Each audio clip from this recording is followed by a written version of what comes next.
Gabi good that we Adventist Hospital, klaro mo pa sa Adventist Hospital Davao, we don't care for the accident. So, bigani kay kita na to, gi-assist na to yung breathing, yung circulation.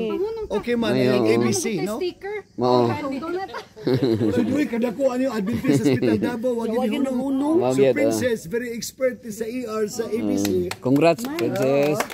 Gi-assist niya ang ABC sa pasyente. Di ba? Breathing, circulation, everything. Shortcut. Watching you. Is ka nila ang mutik, sir. Kami tanan under ni Doktora. Medicine, so let us pray. Sige. Okay. Pastor, wala lain? Okay na. Sama na lang to. Okay, let us pray. Our loving God, it is always a joy of meeting you here on the hilltop, knowing that you are the giver of all good gifts and blessings and happiness to humanity.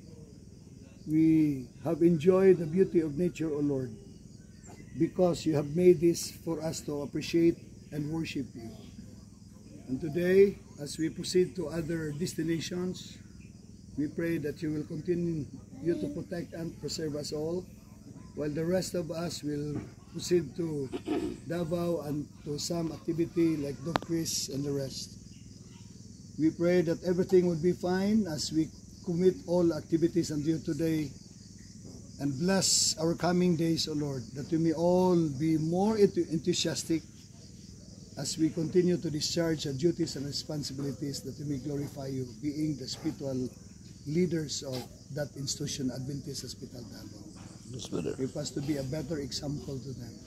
They can see indeed Christ-like acting as the way we conduct ourselves. If ever we have failed in the past, Lord, please forgive us and make us always worthy of thy calling, that as we wait for thy soon return, we may be encouraged to share the love and good news to anyone whom we meet every day, including members of the family, our communities we are in, and also those people whom we do not know. But through us and by us, we can influence them for good and be part of the great kingdom soon. Bless us now as we commit everything into the hands in Jesus' name. Amen. Okay, let's go. First stop, pagkuha ta sa ato ang lunch. Lunch! Grabe naman eh. Mamon sa kamulo ka sinitabo sa ko katulog og bayo. Kanong ano? Kalibangon ko alauna. Pagka alas 3, nalibang na po ko. Pagka alas 4 minsan, nalibang na po ko. Kuni kalbaryo ginis kinabuhi na ko. Sige magsansan, sige sansan. Then, pero ang uban, dili na gusto mo adto dito, pwede na mag-abot na lang